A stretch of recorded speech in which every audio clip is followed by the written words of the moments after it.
Hooggansi mul'ata akka biyyaatti qabamee galmaan ga'uu qaba jedhan pireezidaantii itti aanaan mootummaa naannoo Oromiyaa Obbo Shimallis Abdiisaa. Obbo Shimallis hooggantoota akkaadaamii hooggansa mootummaa naannoo Oromiyaa Adaamaatti leenji'aa turaniif kallattii hojii gara fuulduraa kaa'aniiru. Mustafaa Shaayimoo gabaasa dabalataa qaba. Leenjiin hooggansa mootummaa naannoo Oromiyaa sadarkaa garaagaraa irratti argamuuf magaalaa Adaamaatti marsaa lammaffaaf kennamaa ture xumurame. Leenjiin kun jijjiirama akka biyyaatti wareegama guddaadhaan dhufee tiksuufis ta'e ceesisuuf wabiidhaa jedhan Daayirektarri olaanaan itti aanaan akkaadaamii hooggansa mootummaa naannoo Oromiyaa Dr. Kabbadee Gannati. Yoo hooggansi jijjiirame manni jijjiiramuu danda'a. Yoo hooggansi jijjiirame aanaan magaalaan jijjiiramuu danda'a. Naannoo biyyi jijjiiramuu danda'a.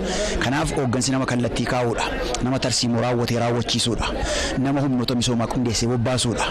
Kanaaf namni akkasii immoo haala biyyaa beekuu qaba, haala addunyaa beekuu qaba, saayinsii ammayyaa beekuu danda'uu qaba. As keessatti gahee isaa taphachuu akka danda'u humni isaa yeroo gara yerootti cimaa deemuuf barbaachisaadha. Leenjichi hooggansa Oromoon kennaa jiruun bu'aawwan argaman ka'umsa godhachuun sadarkaa gaanfa Afrikaa fi sanaa olittis babal'isuu irratti kan xiyyeeffate akka ta'e illee nutti himan Dr. Kabbadeen.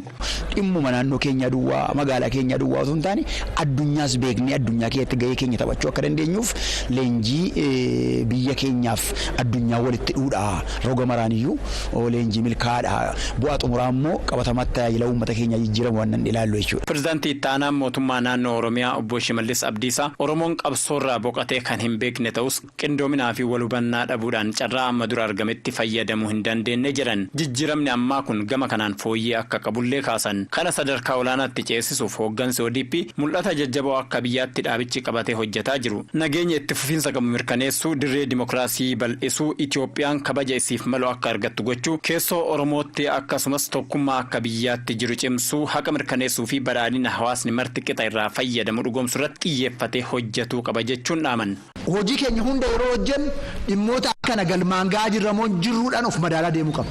Hundeen jijjiirama kanaa akka jabaatuu fi ititu jijjiirama siyaasaan dhufe qofa irratti rarra'uun gahaa miti. Hooggansi kennamu diinagdee irratti fuulleffachuu qabaanis dhaamsa Obbo Shimallisi. Konkolaataan diinagdee Oromoo dhaabbattee jirti.